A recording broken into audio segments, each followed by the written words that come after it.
During a GDC talk following the release of Transformers Devastation, producer Atsushi Inaba had the following to say. When it comes to design, action games are passive. It's a set of actions responding to output. Output refers to a situation such as the enemy appearing right in front of you, or you being attacked. So attacking an enemy because it appeared in front of me, or dodging a bullet because the enemy is attacking you, these actions are reactive moves taken against the output. And although the impression one gets from the term action games sounds like a genre where you're proactively doing something at will, it actually is not. There's something that happens first and you must react to it in a certain window of time. And since action games are passive, the thought of what abilities and skills do I want the player to have never comes first. Instead, the most important thing is the design of these situations that the player is going to be facing. What kinds of situations do I want the player to face and what do I want them to do? In order to design these situations, you need to be able to imagine them visually. First, come up with that unexpected situation, then an unexpected surprise ability or power to get through. You need to be able to imagine that one big flow from beginning to end. The majority of people will unconsciously use this functional design as a basis. Taking an element that was well received in a previous game and upgrading it or giving it a boost is a no-brainer. However, that's not how it works. As I said earlier, the priority should be on designing the situations first. If a functionality is designed to capitalize on that situation, then that's great. It's really easy to fall into that trap on a series.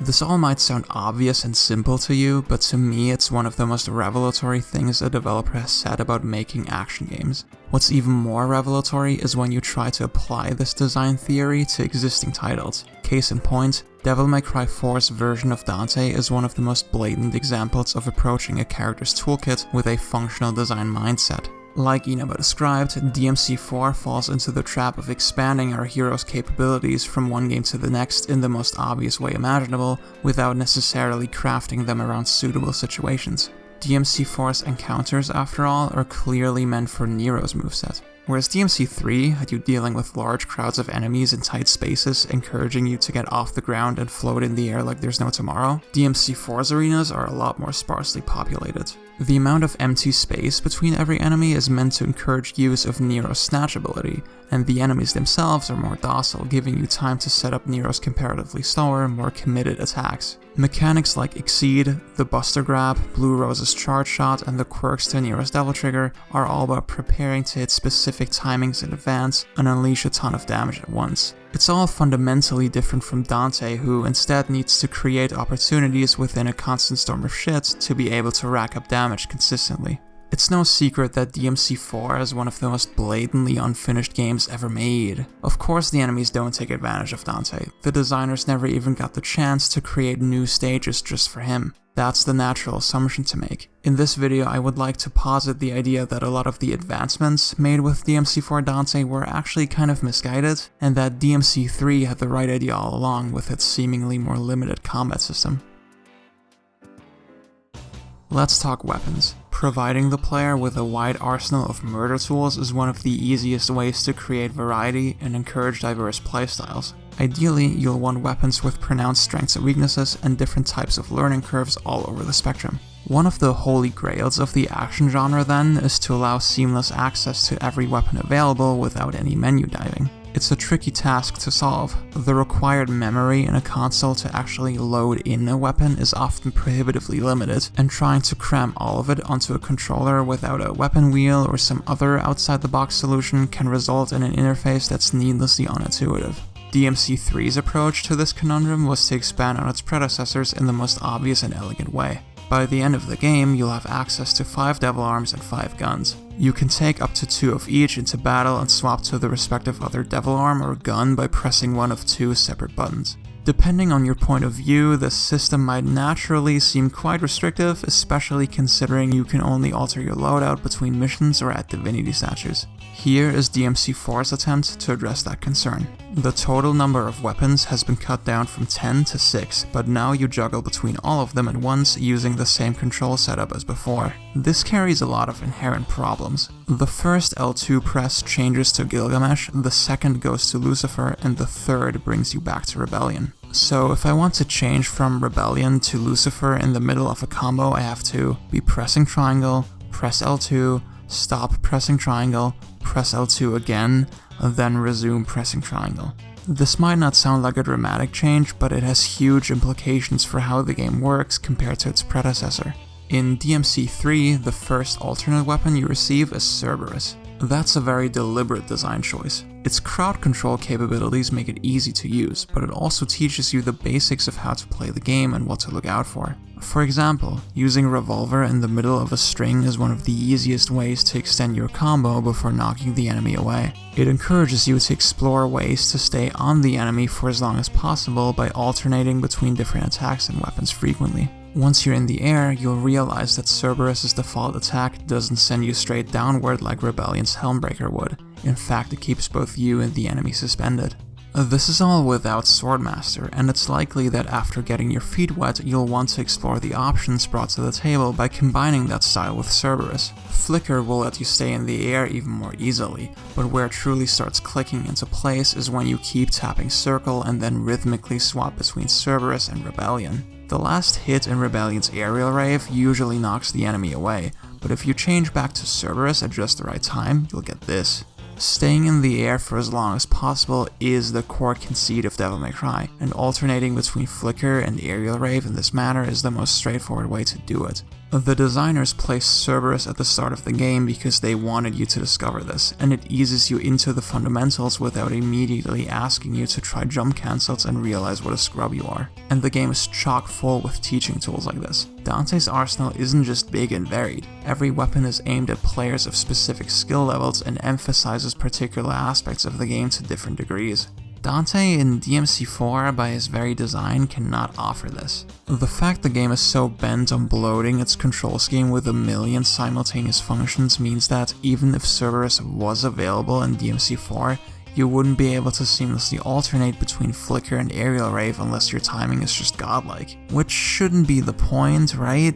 The way weapons are doled out is supposed to ease you into the game. This version of Dante lacks most of DMC3's natural teaching tools. The closest thing he has to DMC3's basic aerial loops is to alternate between Aerial Rave and the Dark Slayer style, but by the time you gain access to the latter, the game is practically over, not to mention it's still prohibitively difficult to pull off. I am also unconvinced that having seamless access to every weapon is worth the trade-off of cutting down the total number of weapons. DMC3 offers such a myriad of possible combinations that you're guaranteed to find one you're comfortable with. Conversely, Lucifer, for example, is one of the biggest pillars of high-level DMC4 play, and yet the game does nothing to actually make you understand how it's used. If you can't get on with it, you're out of luck. You don't just have one less weapon to use, you're also still required to carry it around with you, needlessly bogging down your controls. Forcing such incredibly niche tools on every player seems boneheaded to me when the series was totally fine at this sort of thing just one game ago. I referred to completely seamless weapon switching as one of the holy grails of the genre earlier, and while I don't want to discount that notion entirely, the truth is its inherent value is more limited than you think. Action games aren't just about finding your own style, they're about covering your bases. If you put together a loadout that contains a crowd control move you're comfortable with, how valuable is it to have instant access, and I say instant in big air quotes, to another slightly different crowd control move by pressing L2 5 times? Games like God Hand, Bayonetta, and Wonderful 101 are already finding creative solutions to give the player a wide array of simultaneous options while still remaining elegant to control and encouraging intentionality. As far as I'm concerned, DMC is better off either going back to 3's system or coming up with something else entirely going forward.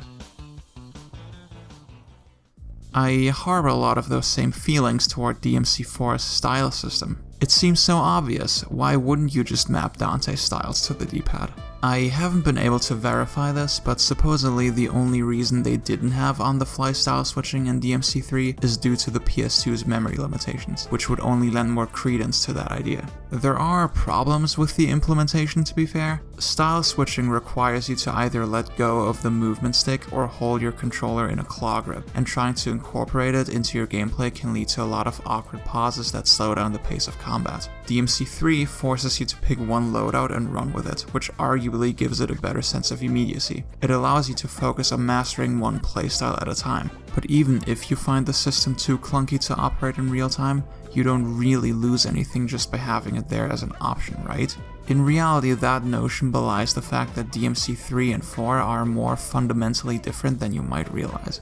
DMC3 operates on a set of basic universal rules. Enemies are almost always susceptible to damage, so while different weapons might lend themselves to certain situations, they're generally all equally viable. Royal Guard blocks basically anything, but certain attacks can be deflected just by properly timing a melee strike. Most enemies can be launched in the air, and there's lots of ways to do it, and so on and so forth. The game wants you to find your own solutions for every problem out of a wide selection of options. My favorite example of this is the Beowulf fight. When he throws his cage at you, your first instinct is likely to roll away like a scrub, but if you time it correctly, you can break it for some red orbs instead. Generally, only aerial attacks like Helmbreaker or Swing work for this, and the respective window is pretty tight. On replays though, you have the option of using Starfall, whose hitbox is active for so long that it makes the timing of this maneuver almost trivial. If you're based and want to skip the whole jumping thing, you can just use Royal Guard, which will give your style gauge a huge boost. It's also the easiest way to deal with Beowulf's projectiles later in the fight, and it lends itself well to the long windups of his punches. If you want to do aerial combos to hit his weak spot though, Trickster makes weaving through his attacks and getting back in for jump cancels much easier. Both of these styles lack the huge advantage Swordmaster has in this fight though, which is the ability to send Beowulf's cage back at him using Sword Pierce. While you're compromising defense this way, the amount of damage this maneuver deals makes it a very attractive option. Beowulf reacts to your input in a way that's universally consistent across all your available tools, and his responses are always clear and logical. You're making so many interesting decisions before you even take a single step into the boss arena, which arguably wouldn't be the case if every available option was just seamlessly grafted onto Dante. Most of DMC3's boss fights are split into these distinct phases, and they often tend to favor but not require one style over the others. Changing your selected style with the D-pad according to the boss's behavior isn't difficult, and would remove this extra layer of having to account for the unique trade-offs of every possible loadout. When I said action games were about covering your bases earlier, this is what I meant. The designers craft interesting situations first and foremost, and then give you room to develop your own style of dealing with them. By making you pick and commit to a loadout, they want you to think about your options in a very intentional way, and make you understand the uniqueness of every single tool. They all have the same potential to get you to your goal, which ideally is a double S rank, but every scenario is crafted to be inherently open-ended, so that your way of getting there is entirely your own. Even though DMC4's enemies weren't designed with Dante in mind, they're still indicative of the kind of design its combat system ultimately requires. A lot of these enemies are almost more like puzzle boxes, with very specific ways to open them up to damage. Like I described earlier, this makes perfect sense for Nero, whose compact arsenal of meaty tools is designed to always operate in a way that's clear and interesting. Dante's kit is mostly carried over from DMC3, only that you have instant access to all of it at any time now, so it could then be retrofitted onto these new opponents. That means a lot of shotgun jump cancelling, and a lot of real impact. Since you weren't able to carry all of your tools with you at a time, DMC3's enemies had to be designed in a way where every possible combination is viable. Conversely then, giving you access to all the tools at once inevitably means that some parts of the game will require highly specific strategies, which is kind of antithetical to what Devil May Cry is, right? DMC isn't just about killing lots of dudes, it's about putting your own spin on it and looking sick at the same time. Think about how much harder it is to get good scores in mob fights with Dante in DMC4 than it is in 3. The former gives you access to so many tools at once that expecting the average player to frequently mix it up between all of them is straight up unreasonable, and yet that's exactly what the ranking system does. At the same time, spamming the most broken shit because it's objectively the best option against the respective enemy type nets you a double S rank. Isn't that kind of jacked up?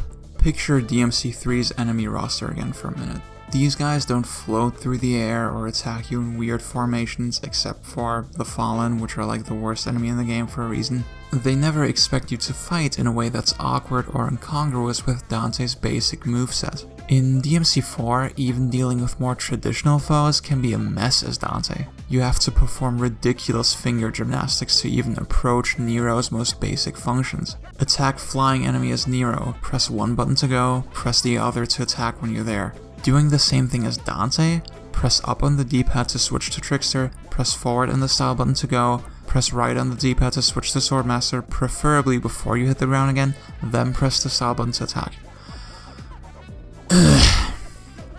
I'm not suggesting that they're the same thing. The physical demand of style switching has its own appeal, and seemingly innocuous changes to the setup can have a myriad of implications for the possibilities of Dante's character. Rather, I have to ask, what exactly are we shooting for here? You will likely fall into one of two camps. The first is the kind of player who just wants that open sandbox where every minute technical detail is just another step toward the greatest combo mat ever. I feel sort of bad making this video considering I'm not that kind of player myself, and yet we have to face the music. There's never gonna be a Devil May Cry that expects players to claw grip their controller and where the basic entry fee is future carpal tunnel. The fact even top players struggle with something so seemingly simple as reliably switching weapons in midair shows just how niche the appeal of that kind of game would be. If you have a character with a teleport and an air combo, you'll naturally want enemies that you have to teleport to so you can air combo them. But making that basic act a chore to pull off seems like a hard sell to me. It leads to so many fundamental problems. On my most recent playthrough, there were numerous points where I wanted to perform real impact, only to dash away from the enemy not realizing I was still in Trickster style. Think about what a weird proposition a move like Dante's Ukemi is. You have to be hit by an enemy, be in Trickster style while you're being knocked through the air, and then press the style button to land on your feet. You don't even get health back for going through that whole rigmarole like in Beautiful Joe. If Bayonetta has controls that meld with the mind, DMC4 Dante has controls that give me permanent choice paralysis. I get it, I'm a scrub, but the idea of having to change to a different playstyle abstraction while an attack is incoming so I can then press the button that helps me not get decked is absurd to me. This is where we come back to the theory of functional design that I opened the video with. Action games are a passive genre, and yet the very concept behind DMC4 Dante reeks of throwing every random mechanic imaginable at a wall just because they'd be cool and fun to use of themselves. Yes, there are maneuvers the system uniquely allows for that otherwise wouldn't be possible. An obvious example would be the Star Wave loop. But it's also the best way to illustrate the central conflict I'm trying to untangle here. If the execution of this loop was more straightforward, it would break the game. That means keeping on-the-fly style switching around and somehow streamlining the controls isn't an option. Conversely, keeping the insane executional barrier intact and trying to craft situations that actually take advantage of it would reduce the game's appeal to a minuscule niche of absolute gods. This is why I don't think keeping these mechanics around for their own sake has a lot of value in what is supposed to be an action game. I'm in the camp that the very design of an action game should encourage you to explore its depths and get better. And like Inaba said, as a designer you have to imagine the situation itself before imagining how to deal with it. This is something DMC3 and Nero and DMC4 do expertly. They're immediately fun to play, and the way their different components gel together is supremely elegant. A lot of people seem to want DMC4 Dante to be brought over into the sequel wholesale, and if you've been listening up to this point, you realize that that's what functional design is. The community has taken DMC4 farther than anyone could have ever expected, and that's in itself impressive. The creativity and sheer technical skill on display in the best combo videos is nothing short of incredible, and I can see the appeal in DMC4 as a tool to engineer this level of expression. But what initially drew me to Devil May Cry were the exhilarating fights. I haven't mentioned DMC1 at all so far yet, even though that game is still my favorite in the series. While Dante's move list might seem somewhat humble in comparison to DMC 3 or 4, and the skill ceiling is nowhere near as open-ended, I still find these encounters the most consistently interesting. How the mechanics and the roster of well-designed enemies ramp up over time is nothing short of perfect, and the individual components are tailored around each other in a way that leads to second after second of interesting choices. If DMC4 is on the functional design end of the spectrum, DMC1 sits squarely at situational design. There isn't a lot of stuff in DMC1, but it goes so far out of its way to milk every last drop imaginable. And I'm gonna make a video on how that is someday. It's no coincidence that, when Dante was reimagined for DMC3, he was given a completely new roster of creatures to contend with. Enemies that teach you the basics of the game and are designed to work in tandem with your capabilities. And it's also no coincidence that, when it came time to introduce the world to Nero, a lot of DMC1's enemies made their return to stand in his path. Nero was conceived as a straightforward, beginner-friendly character, so it makes sense to pit him against opponents that were already tailored around a straightforward moveset. That kind of approach is what makes for encounters with a tight ebb and flow and a natural learning curve. It should be obvious by this point then that coming up with ideas for how to fix Dante is ultimately a pointless exercise. If we want Dante to be about interesting fights rather than punching sandbags again, we'll need to think about every individual function as a solution to a variety of interesting problems. The tough pill to swallow here is that this will inevitably lead to a good amount of trimming and streamlining. And while there is a lot of pointless bloats in Dante's moveset that we'll all be glad to see removed, I'll be just as sad as anyone to say goodbye to guard flying, even if I never could pull it off. Maybe DMC4 Dante can return as some kind of extra mode that opens up the mechanics with no restrictions, just to let players mess around with them as much as they want. Or maybe I'm just wrong about all of this, and DMC5 will find a way to make on-the-fly style switching accessible, necessary, and fun. Either way, I'm excited to see whatever it is Itsuno and his team come up with.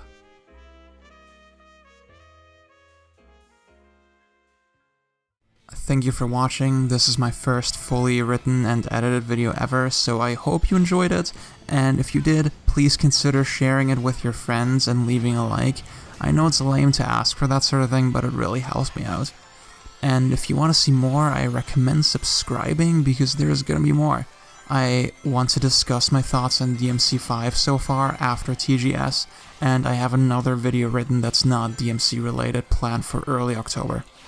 I hope I'll see you then, and goodbye.